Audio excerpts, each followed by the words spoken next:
CI summit కోసం అధికారులు అన్ని ఏర్పాట్లు చేశారు. నవంబర్ 14-15 తేదీల్లో జరగనున్న సిఐ భాగస్వామ్య సదస్సు ఏపీ చరిత్రలో మైలురాయిలుగా నిలవనుంది.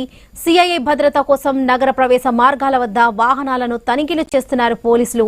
ప్రమాదకరమైన వస్తువులు సమ్మిట్ వేదికలను చేరకుండా పటిష్ట భద్రత ఏర్పాట్లు చేశారు. దీనిపై మరింత సమాచారం మా ప్రతినిధి రాజు అందిస్తారు. ప్రపంచ పారిశ్రామిక పెట్టుబడుల సదస్సుకు సంబంధించి కూడా శరవేగంగా ఏర్పాట్లు జరుగుతున్న నేపథ్యంలోనే ఢిల్లీలో బాంబు పేలుడు ఆ ఘటన నేపథ్యంలో కూడా ఏపీ రాష్ట్ర ప్రభుత్వం అప్రమత్తమైంది. దాదాపు 61 దేశాల నుంచి 3000 మంది ప్రతినిధులు విశాఖపట్నం వస్తున్న నేపథ్యంలో విశాఖపట్నాన్ని అంతా కూడా పోలీసుల ఆధీనంలో తీసుకోవడం జరిగింది. ఎక్కడికక్కడ పోలీస్ బందోబస్తులు కూడా ఏర్పాటు చేయడం కూడా జరిగింది. దీనికి సంబంధించి కూడా రాష్ట్ర డీజీపీ విశాఖపట్నానికి సంబంధించినటువంటి పోలీసు ఉన్నతాధికారులకు అయితే ప్రత్యేక ఆదేశాలు కూడా జారీ చేసిన నేపథ్యంలో గత 2 రోజులుగా కూడా విశాఖపట్నం అంతా కూడా పోలీసులు జల్లులు పడుతున్న పరిస్థితి ఉంది. మరోవైపు విశాఖపట్నంలోనికి వచ్చేటువంటి ప్రధాన రహదారులు ఏవైతే ఉన్నాయో వాటిలన్నింటినీ కూడా వాహనాల తనిఖీలు చేయడంతో పాటు క్షుణ్ణంగా తనిఖీలు చేసి అనుమానం వచ్చినటువంటి వాహనాలను కూడా స్వాధీనం చేసుకోవడం జరుగుతుంది.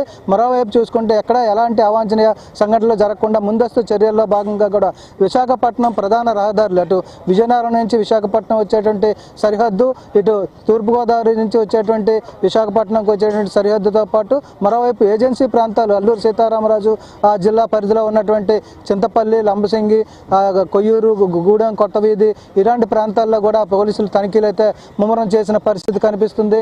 ఇప్పటికీ విశాఖపట్నంలో సిపి శంకరబ్రత బాబ్జీ ఆధ్వర్యంలో పోలీసులు అయితే రాత్రి పగలు కూడా వాహనాలు తనిఖీలు చేస్తూ ఎక్కడ ఎలాంటి అవాంఛనీయ సంఘటనలు జరగకుండా కూడా ముందస్తు చర్యలు అయితే చేపట్టడం జరిగింది. ఏదైతే 14-15 తారీఖులు నిర్వహించేటువంటి సిఐఐ సమ్మిట్కి సంబంధించి కూడా ఎలాంటి తప్పులు జరగకూడదు అనేటువంటి ప్రధాన లక్ష్యంతో పోలీస్ యంత్రాంగం అంతా కూడా పనిచేస్తుందని చెప్పుకోవచ్చు. ఇప్పటికే విశాఖ రేంజ్ డిఐజీ కూడా గోపీనాథ్ శెట్టి కూడా మొత్తం ఉత్తరాంధ్ర జిల్లాల్లో ఉన్నటువంటి పోలీస్ అధికారులతో కూడా సమావేశం నిర్వహించి పరిస్థితిని కూడా ఏ విధంగా ఉందనేది కూడా తెలుసుకునే ప్రయత్నం చేశారు. ఈ నేపథ్యంలో ఎక్కడ కూడా అటు పార్థిపురం మన్యం జిల్లాలో ఉన్నటువంటి ఏజెన్సీ కావచ్చు, శ్రీకాకుళం ఏజెన్సీ కావచ్చు, ఈ ఏజెన్సీలో ఉన్నటువంటి ఒరిస్సాతో సరిహద్దుని పంచుకుంటున్నటువంటి ఈ ఉత్తరాంధ్ర ప్రాంతం ఏదైతే ఉందో ఆ ప్రాంతంలో ఎక్కడ కూడా అసంఘటితవాదులు ప్రవేశం జరగకుండా మరోవైపు తీవ్రవాదులు కట్టడి చేసే విధంగా కూడా చర్యలు అయితే తీసుకోవడం జరుగుతుంది.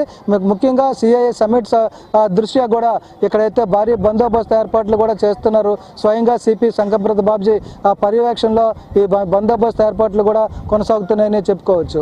ఈ ప్రస్తుతం విశాఖపట్నంలో జరిగేటువంటి సమ్మిట్కి సంబంధించి కూడా పూర్తి స్థాయి ఏర్పాట్లు చేశామని, పటిష్ట బందోబస్తు ఏర్పాట్లు కూడా చేశామని చెప్పి పోలీసు ఉన్నతాధికారులు తెలియజేస్తున్న పరిస్థితి కనిపిస్తుంది.